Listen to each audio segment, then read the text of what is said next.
우리에게 주시는 말씀은 신명기 5장 15절 말씀입니다. 우리 한 목소리로 함께 성경 말씀 봉독하겠습니다. 너는 기억하라. 내가 애굽 땅에서 종이 되었더니 내 하나님 여호와가 강한 손과 편 팔로 거기서 너를 인도하여 내었나니 그러므로 내 하나님 여호와가 내게 명령하여 안식일을 지키라 하느니라. 아멘. 어제가 6.25 72주년이었습니다. 우리나라에서 전쟁이 일어난 지 시작된 지 이제 72주년이 되는 날이었습니다. 우리는 너무 빨리 이 전쟁에 대한 것들을 다 잊어버리고 살아가는 것 같습니다. 1950년 6월 25일에 전쟁이 시작되었습니다. 북한은 암호명 폭풍이라는 이름으로 남침을 했고요. 사흘 만에 우리는 서울을 빼앗겼습니다. 그리고 계속 방법이 없었습니다. 막강한 군사력으로 내려왔기 때문에 거의 이제 부산까지 밀려 내려가게 되었습니다. 우리가 잘 아는 것처럼 영화로도 나왔죠. 인천 상륙 작전과 그리고 또 포항에서 가까운 장사 상륙 작전을 통하여서 우리는 이 땅을 이제 회복하게 되었습니다. 전쟁은 거의 3년간 진행이 되었습니다. 그리고 지금 우리나라는 휴전 중입니다. 종전이 아닙니다. 전쟁이 지금 쉬고 있는 중입니다. 자, 그래서 이제 6.25를 지나면서 우리가 이 전쟁에 대한 기억들, 그리고 하나님께서 이 땅 가운데 어떻게 역사하셨는지를 한번 우리가 돌아보려고 합니다. 국가기록원의 자료를 보면은 그 당시에 우리나라 인구가 2,050만 명이라 그렇게 기록되어 있습니다. 그러니까 그냥 2천만 명 정도로 생각하면 될 것 같습니다. 자, 그런데 이 전쟁을 통하여서 남북이 합해서 300만 명 가까이가 사망하고 실종했습니다. 그러니까 죽은 사람들, 실종된 사람들도 대부분 죽은 사람들입니다. 그러니까 300만 명 가까이가 실종되었습니다. 죽고 실종되었습니다. 이제 구체적으로 보면은 한국군이, 우리나라 군인이 거의 14만 명이 사망을 했고요. 전사를 했습니다. 그리고 또 45만 명이 부상을 입었습니다. 그리고 실종자가 3만 명이 넘습니다. 그리고 우리나라를 돕기 위해서 이 나라에 왔던 유엔군들이 거의 4만 명이 전사를 했습니다. 그리고 10만 명이 부상을 당했고요. 실종자가 10,000명 정도가 됩니다. 실종자들도 대부분 사망자들입니다. 그리고 민간인들, 피난민들은 600만 명이 넘었습니다. 그러니까 인구가 2천만 명인데 600만 명이 넘는 사람들이 피난을 다녔습니다. 그리고 민간인 사상자가 거의 100만 명이 됩니다. 학살을 당한 사람들도 있고요. 전쟁 중에 휩쓸려서 죽은 사람들도 있고요. 그리고 납치된 사람들도 있고 행방불명된 사람도 30만 명이 넘습니다. 그러니까 정말 어마어마한 사람들이 죽었고 다쳤고 아픔을, 그러니까 가족들이 죽었으니까 아버지를 잃은, 어머니를 잃은 수많은 고아들이 생겨났습니다. 그게 우리나라였습니다. 1950년에 일어난 이 전쟁을 지나고 우리나라는 정말 빠르게 발전을 했습니다. 그래서 사람들은 한강의 기적이라고 이야기를 합니다. 2010년도를 지나면서 영국 이코노미스트지라는 유명한 잡지가 있습니다. 이 잡지에서 지금 한국이, 그러니까 불과 반세기 전에 거의 폐허가 되었던 나라가 이렇게 잘 살게 된 것에 대하여서 딱 3가지로 설명할 수 있다고 규정을 했습니다. 이 3가지가 뭐냐면 첫 번째가 자유민주주의입니다. 우리나라는 자유민주주의 국가가 아니었습니다. 우리나라는 계급이 있는 나라였습니다. 양반이 있고, 그죠? 일반 백성들이 있고, 또 상놈이 있고, 백정이 있고, 우리나라도 꽤나 사람들이 이렇게 계급이 많이 나누어져 있던 나라였습니다.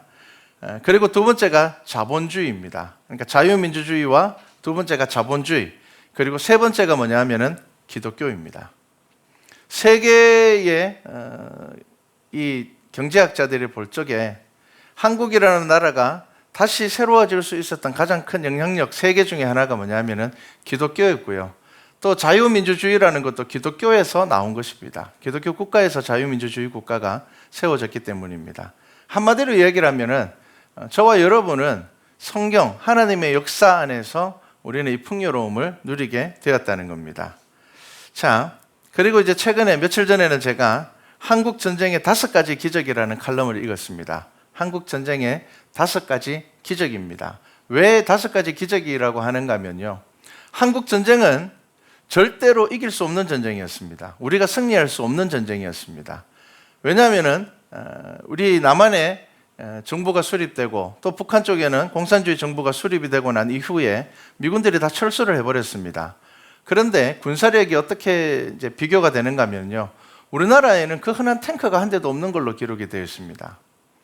그런데 북한 같은 경우에는 이제 지금 러시아죠, 소련이라고 하죠. 소련에서 많은 탱크와 어마어마한 물자를 지원을 받아서 이미 군대가 제대로 된 군대가 있었던 곳이 북한이었습니다.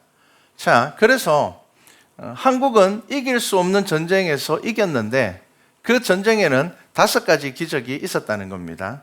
첫 번째가 뭐냐 하면은 미군의 신속한 참전이었습니다. 전쟁이 일어나고 6월 25일에 전쟁이 일어났습니다. 6월 27일에 미군이 이 전쟁에 참전하고 파병하겠다는 것을 결정을 했습니다. 이틀 만에. 지금 우크라이나에 전쟁이 일어났잖아요. 어떻습니까? 미군이 참여를 합니까? 이 굉장히 복잡한 국제 정세 때문에 쉽게 참여하지 못합니다. 그런데 미국이라는 나라가 단 이틀 만에 전쟁에 참전하고 파병을 하겠다고 결정을 했습니다. 이게 왜 기적이냐면은 당시에 미군은 완전하게 철수를 했습니다. 그리고 우리나라와 미국은 한미 방위 조약이 없었습니다. 그렇기 때문에 미군은 굳이 우리나라에 와서 자기들의 군인들이 피를 흘리면서 죽어야 될 이유가 없었습니다. 그리고 미군이 어떤 상황이었는가 하면은 2차 대전이 끝난 지가 얼마 되지 않았기 때문에 이 전쟁에 대한 피로도가 굉장히 극심한 상황이었습니다. 그러니까 자국의 전쟁도 아닌데 미군이 직접 공격받은 것도 아닌데 이 전쟁에 참여한다는 것은 상당히 이례적인 일이었습니다. 그리고 또 미국의 국무장관인 애치슨이라는 사람이 이제 뭐 공식적은 아니지만 그 사람이 극동 라인을 정했습니다. 극동 라인이 뭐냐면은 지금 러시아와 중국이 공산국가잖아요. 이 공산주의 국가로부터 미군이 자유민주주의를 수호할 수 있는 경계선을 그었는데 그게 어디냐면은 일본까지 그었습니다. 우리나라하고 대만은 들어가지 않았습니다. 쉽게 이야기를 하면은 대만과 우리나라는 전쟁이 일어났을 때 우리가 알아서 해야 되는 나라였습니다. 다 그렇게 꺼져 있었습니다. 자, 그런데 미군이 특히나 그때 이 트루먼 대통령은 휴가 중이었습니다.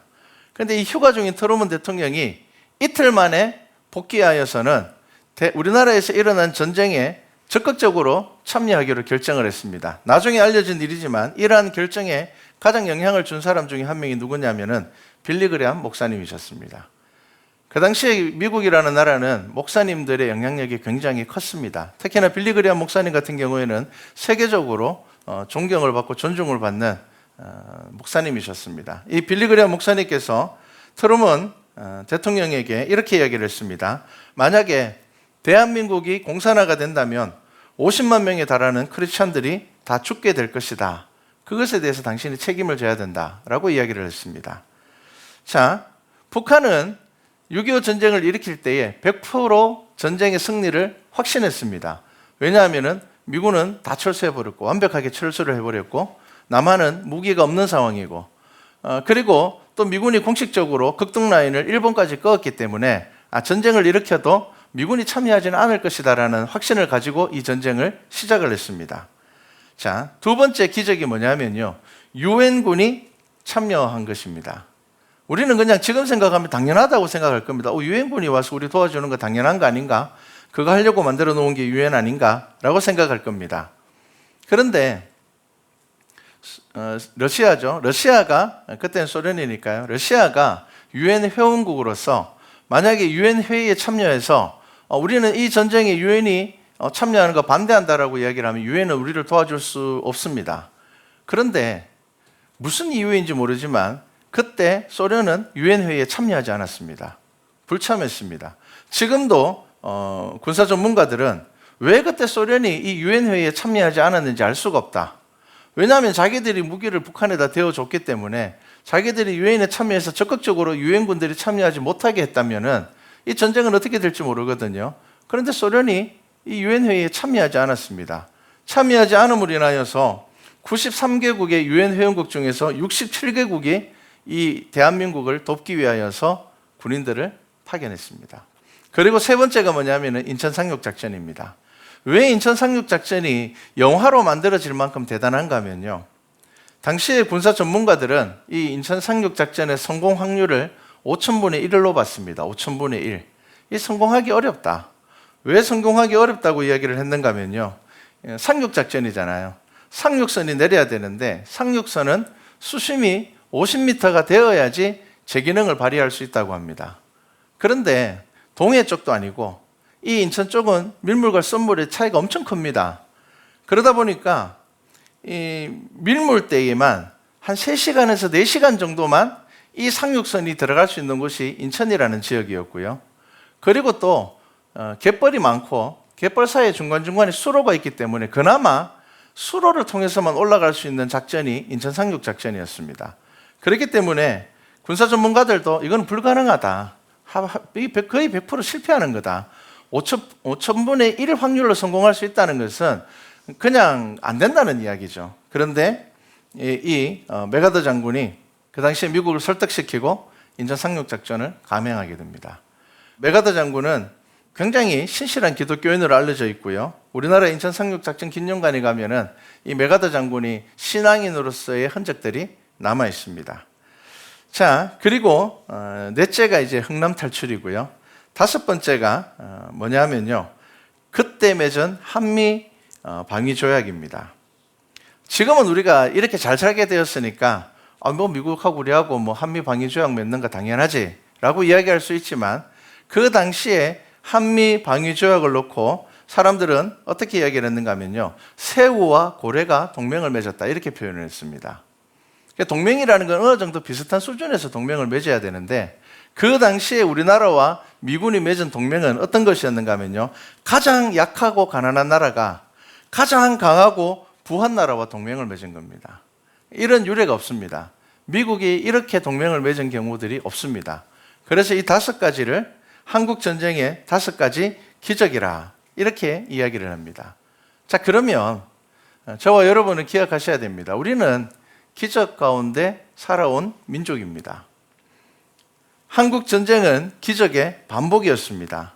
1973년도에 빌리 그레엄 목사님께서 한국을 찾아오셨습니다. 그래서 서울 여의도에서 집회를 했습니다. 이 집회를 했을 때에 마지막 날 폐회 집회에만 110만 명이 참여를 했습니다. 그리고 그때 수많은 사람들이 헌신하였고 목회자로 헌신하였고 선교사로 헌신하였습니다. 그리고 많은 사람들이 선교의 꿈을 꾸었고 서원하였습니다. 왜냐하면 이 한국이라는 나라, 정쟁을 지나고 난 다음에 우리가 급속도로 빠르게 살아날 수 있었던 것은 세계 교회의 도움 때문이었습니다. 여러분, 우리나라는 자본이 없는 나라였고요. 우리나라는 천년 자원도 없는 나라입니다. 우리나라는 오로지 지금 사실 우리나라를 봤을 때 기술입니다. 삼성이라든지 이런 기술이죠. 그럼 이 기술이 갑자기 뚝 떨어집니까? 그렇지 않습니다. 우리나라가 다시 회복할 수 있는 것에 세계 교회의 헌금이 들어왔습니다. 여러분, 계산할 수 없을 만큼의 헌금이 이 나라에 들어왔습니다. 그래서 그 당시에 하나님을 믿는 사람이든 믿지 않는 사람이든 아마 선교 헌금의 덕을 보지 않은 사람은 우리나라 사람 중에 없을 것입니다. 정말 수많은 선교사들이 이 땅에 들어와서 각 교회로부터 정말 막대한 양의 선교 헌금을 통하여서 고아들을 먹였고 아픈 사람들을 무료로 치료해줬고 병원을 세웠고 교회를 세웠고 그리하여서 많은 사람들에게 그리스도의 사랑을 전하였습니다. 자, 그렇기 때문에 이 1973년 빌리 그레엄 목사님의 이 집회가 지나고 난 이후에 우리나라 곳곳에 교회가 생겼습니다. 산 골짜기마다 교회가 생겼습니다. 그래서 지금 우리가 강원도 골짜기에 가도 이런 동네에 교회가 있구나라는 걸 볼 때가 많습니다. 와, 어떻게 이런 곳에 교회가 생겼지? 여러분, 하나님께서 우리나라에 베풀어 주신 그 역사를 통하여서 수많은 사람들이 헌신하였고 결신하였고 결단하였습니다. 제가 어릴 때 기억은요, 그 당시에는 시골에는 목사님이 굉장히 귀했습니다. 그래서 한 분 목사님이 9시에는 이 교회에서 설교를 하고 또 예배 마치면은 또 산 하나 넘어가서 다른 교회 가서 또 설교를 하고, 그러니까 예배 시간이 교회의 예배 시간이 지금처럼 딱 정해져 있는 것이 아니라 목사님이 올 수 있는 시간을 딱 정해서 교회마다 예배를 드렸습니다. 그래서 한 목사님이 하루에 4번, 5번씩 설교를 하기도 했습니다. 예배를 드리기도 했습니다. 자, 이게 대한민국이었습니다. 이런 이야기를 하면서 참 마음으로 벅차오릅니다. 그런데 한편으로는 마음이 슬픕니다. 왜 그렇겠습니까? 이것이 과거의 영광이 되었기 때문입니다. 그때 우리의 믿음의 부모님들이 간절히 원했고 바랬던 그 복을 우리는 받았는데 정작 우리는 지금 믿음을 떠나고 있기 때문입니다. 이스라엘 백성들이 가나안 땅에 들어갔을 때 하나님께서 백성들에게 뭐라고 말씀하셨습니까? 너희들이 그 가나안 땅에 들어가서 먹고 배부르고 풍요로우면은 나를 떠날 거야. 나를 잊을 거야. 그렇게 말씀하셨습니다. 정말 이스라엘 백성들은 가나안에서 풍요로운 가운데 하나님을 떠나게 됩니다. 우리의 부모님들이 간절하게 기도하고 정말 애통하며 기도해서 받았던 정말 그 구하였던 그 복을 우리는 받았는데 지금 우리는 그 은혜를 잃어버리고 즐거움과 쾌락을 위하여서 믿음이 뒷전이 되어가고 있다는 겁니다. 예배가 2순위, 3순위 밀려가 버리게 됩니다. 이것이 하나님의 은혜인 것을 잊어버리고 나의 노력으로 혹은 우리나라가 정말 대단해서 우리 민족이 정말 대단해서 우리가 이렇게 성공한 것으로 착각할 때가 너무 많습니다. 우리도 참 열심히 했습니다. 하지만 여러분 세계의 역사를 한번 들여다보십시오. 가난하고 싶은 나라가 있겠습니까? 없습니다. 다 잘 살고 싶습니다. 다들 잘 살려고 노력을 합니다. 우리가 가난에 허덕일 때에 우리보다 훨씬 잘 살았던 나라들을 이제 우리는 뭐라고 이야기를 하는가 하면은 가난한 나라라고 이야기를 합니다. 저 나라 가난한 나라야. 그래서 우리는 그 나라로 여행을 갑니다. 우리가 오히려 그 나라를 지금 돕고 있습니다. 우리를 도와주었던 나라들을 우리는 가난한 나라라고 이야기를 합니다. 우리가 그들보다 특별히 뛰어난 게 있었습니까? 우리가 그들보다 훨씬 뭔가 열심히 했었습니까? 우리 스스로 살아날 수 있는 무엇인가 우리에게 있었습니까? 우리 힘으로 뭔가 열심히 할 것 자체가 없는 게 우리나라였습니다.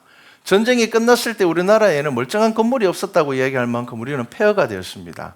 우리의 힘으로 살아날 수 없었습니다. 우리는 분명히 누군가의 도움으로 살아난 나라입니다.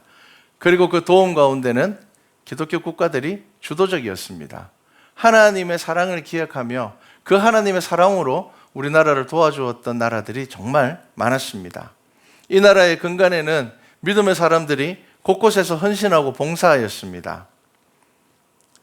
지금 우리 교회의 모습들을 보시기 바랍니다. 우리의 모습은 어떻습니까? 지금 사람들이 교회를 향하여서 뭐라고 이야기를 하고 있습니까? 사람들이 하나님의 은혜를 기억하고 있습니까? 아니, 우리들을 또 기억하고 있습니까? 우리도 기억 못하고 있지 않습니까? 하나님께서 이 민족을 얼마나 사랑하셨는지, 하나님께서 이 민족을 어떻게 구원하셨는지 하나님을 모르는 사람들은 잊을 수 있지만 여전히 하나님을 믿고 있다는 우리조차 그것을 잊으면서 살아가고 있지 않습니까? 그냥 우리의 풍요로움의 기준을 두고 살아가고 있지 않습니까? 지금 교회가 왜 이렇게 되었을까요? 이 나라의 발전에 지대한 영향을 미쳤고 가난하고 힘든 시기에 선한 영향력을 미치던 교회와 성도가 왜 이렇게 되었습니까? 이것은 정말 슬프고 정말 예수님께 죄송한 일입니다. 그 은혜를 아는 우리조차도 하나님의 뜻대로 살아가기보다는 이제는 오히려 세상의 성공을 바라보면서 살아가게 되고 우리가 믿음 안에서 믿음을 지키면서 살아가기보다는 세상 사람들이 좋아하는 세상 사람들이 가지고 있는 그 목표를 우리도 그 목표를 향하여서 살아가고 있는 모습을 볼 때가 너무 많습니다. 자, 오늘 본문은 어떤 말씀입니까? 하나님께서 출애굽한 이스라엘 백성들에게 계명을 주시면서 하시는 말씀입니다. 십계명을 주시면서 그 중간에 지금 하시는 말씀입니다. 모세가 온 이스라엘 백성들을 불러 모으고 그들에게 했던 이야기입니다. 신명기 말씀은 이제 모세가 죽기 전에 이스라엘 백성들이 가나안 땅에 들어가기 전에 마지막으로 했던 설교의 말씀들이 신명기 말씀입니다. 자, 계명을 주면서 모세가 뭐라고 이야기를 합니까? 어떻게 이야기를 합니까? 너는 기억하라. 이렇게 시작을 합니다. 그 중간 말씀에 너는 기억하라. 내가 애굽 땅에서 종이 되었더니 내 하나님 여호와가 강한 손과 편팔로 거기서 너를 인도하여 내었나니 그러므로 내 하나님 여호와가 내게 명령하여 안식일을 지키라 하느니라. 자, 여러분 이 말씀이 아주 중요합니다. 왜냐하면은 하나님께서는 저와 여러분들에게 야, 계명을 내가 너희에게 줄 테니까 이거 무조건 지켜. 이것이 아니라 어떻게 말씀합니까? 너는 기억해야지 이것을 지킬 수가 있다는 겁니다. 이것을 기억해야지 안식일을 즐겁고 기쁘게 지킬 수 있다는 겁니다. 하나님께서 나를 이끌어내신 그 은혜를 기억해야지 계명을 전심으로 지킬 수 있다는 겁니다. 어쩔 수 없이 지키는 것이 아니고 막 예배 드리기 싫은데 막 어쩔 수 없이 드리는 게 아니고 그냥 내가 익숙하게 예배를 드려왔으니까 왠지 빠지면 안 될 것 같아서 드리는 것이 아니라 이 예배야말로 하나님께서 내게 베풀어 주신 그 은혜를 기억하며 즐거움으로 나와서 드려야 하는 것입니다. 여러분 이게 예배입니다. 이것이 율법입니다. 즐거움과 기쁨으로 이 율법을 지키기 위하여서는 우리는 내게 베풀어 주신 하나님의 은혜, 그 은혜를 우리는 분명하게 기억하고 있어야 하는 겁니다. 우리 개인에게 베풀어 주신 은혜도 잊어서는 안 되지만 특별히 우리나라는 이 나라를 위하여서 하나님께서 구원을 베푸신 것을 잊으면 안 됩니다. 그리고 누군가가 물을 때에, 하나님을 알지 못하는 사람들이 물을 때에 야, 우리 민족이 정말 대단한 민족이라서, 우리 민족이 특별한 민족이라서 우리 잘 살게 되었어 라고 이야기할 때에 그게 아니라 우리나라의 역사 가운데서는 분명히 하나님의 은혜가 있었음을 말할 수 있어야 됩니다. 일본의 아주 유명한 전기회사 회장님은 입사 면접할 때에 마지막으로 최종적으로 이제 뽑혀 올라온 사람들에게 이런 질문을 했다고 합니다. 당신이 이 회사에 올 정도로 탁월하게 준비된 것은 운이 좋았기 때문이라고 생각합니까? 아니면 자기의 노력이라고 생각을 합니까? 이렇게 묻는다고 합니다. 그냥 대부분의 사람들은 저 정말 열심히 노력했습니다 이렇게 이야기할 것 같아요. 왜냐하면 운이 좋았습니다 이러면 뭔가 좀 부족한 답변인 것 같거든요. 그런데 이 회장님은 운이 좋았다고 생각합니다 라고 이야기하는 사람을 뽑았다고 합니다. 그러면서 그 이유를 이렇게 설명합니다. 운이 좋다고 생각하는 사람은 자신의 성공에 다른 사람의 도움이 있었다고 생각하는 사람이다. 물론 자기도 열심히 했지만 다른 사람의 노력, 주위의 사람들의 어떤 도움이 있었기 때문에 내가 이 자리에 올 수 있었다고 생각하는 사람이고, 그런 사람들은 감사하는 마음이 있는 사람들이다. 그런데 나의 능력으로, 나의 힘으로 내가 이곳에 왔습니다라고 이야기를 하는 사람들은 자기가 회사를 오랫동안 운영해 보니까 그런 사람들은 자주 문제를 일으킨다고 합니다. 어떤 문제를 일으키는가 하면은 나의 어떤 능력에 비해서 나는 대우를 제대로 받고 있지 않아. 어떤 문제가 생기면은 내가 옳은데 저 사람들은 틀려. 나는 이만큼 배웠고 나는 이만큼의 자격을 갖추고 있는데 나는 안 되겠어. 늘 불평과 불만이 그 삶 가운데 있다고 합니다. 그런데 이 이야기를 듣고 그런 생각이 있습니다. 여러분, 우리는 하나님의 은혜라는 표현을 참 많이 씁니다.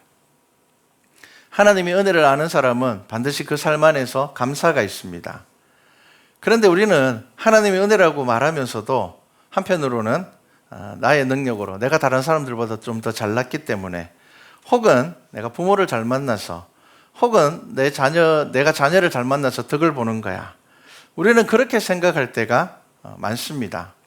사도 바울은 고린도전서 15장 10절에 이렇게 말합니다. 나의 나된 것은 하나님의 은혜로 된 것이니 내게 주신 그의 은혜가 헛되지 아니하며 내가 모든 사도보다 더 많이 수고하였으나 내가 한 것이 아니요 오직 나와 함께 하신 하나님의 은혜로다. 여러분, 이 사도 바울의 고백을 잘 보셔야 됩니다.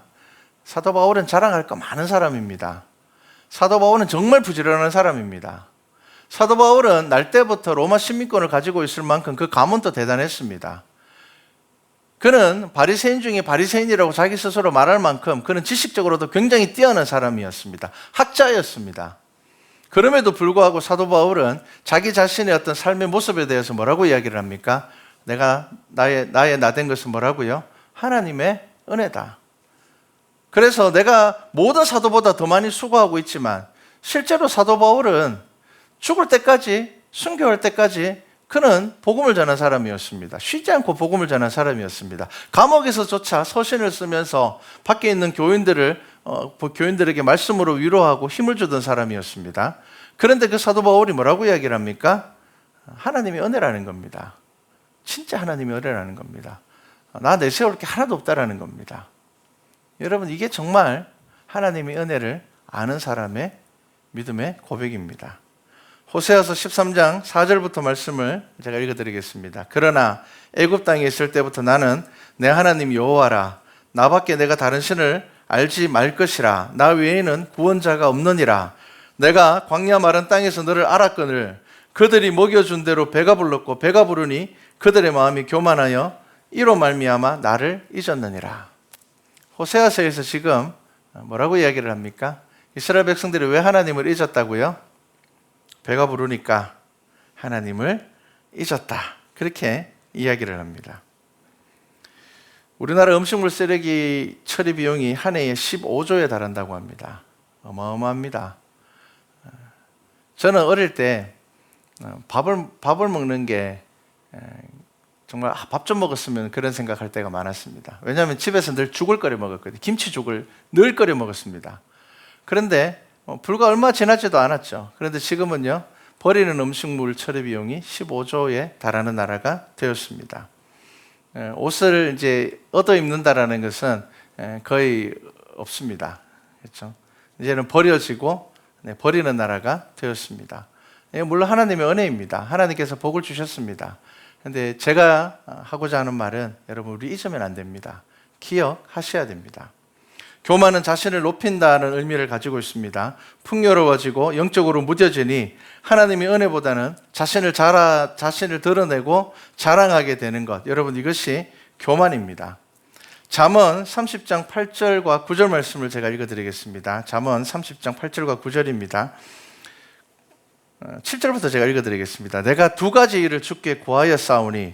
자, 이 잠언에 지금 기자가 하나님 앞에 두 개를 구했다는 겁니다. 뭘 구했는가 하면요, 두 가지를 내가 주께 구하였사오니 내가 죽기 전에 내게 거절하지 마십시오. 제가 지금 두 가지를 구하는데 하나님 이거 거절하지 마시고 꼭 들어주십시오라고 이야기를 합니다.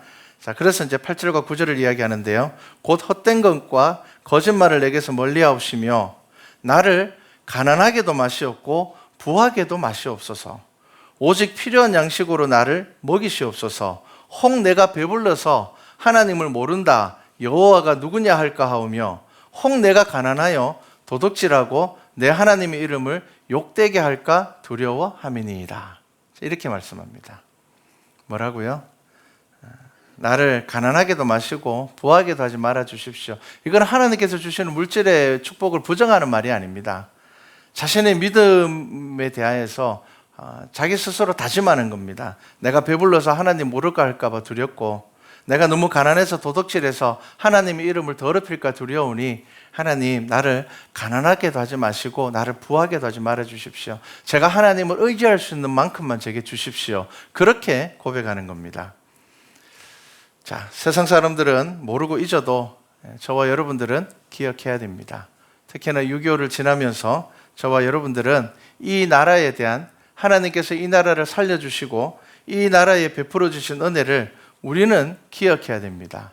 그리고 오늘 말씀을 기억하셔서 이 풍요 가운데서 하나님께서 우리에게 이 은혜를 주셨으니 오히려 우리가 풍요로울수록 더 하나님 앞에 나아가고 우리가 하나님 앞에 더 헌신하며 우리가 하나님의 말씀을 더 지키면서 살아야 될 텐데, 오히려 우리의 삶에서 믿음을 소홀히 여기고 우리가 예배 가운데서 하나님을 바라보지 못하고 우리가 하나님을 믿노라 하면서 여전히 세상적인 기준과 욕심을 가지고 살아가는 것, 그것 하나님께서 기뻐하지 않는다는 것을 여러분 분명히 기억하셔야 됩니다. 자, 여러분, 기억해야 우리가 하나님의 말씀을 즐거이 지키게 됩니다. 하나님께서 저와 여러분들에게 베풀어 주신 은혜를 잊지 말아야지 우리가 경건과 거룩함을 기쁘게 사모하게 될 것입니다. 억지로 사모하는 것이 아니라 기쁘게 사모하게 될 것입니다. 나에게 베풀어 주신, 그리고 이 나라에 베풀어 주신 은혜를 조용히 묵상하면서 다시 한번 하나님의 강한 구원의 은혜 가운데 살아가는 우리 교회와 성도 되기를 주님의 이름으로 축복합니다.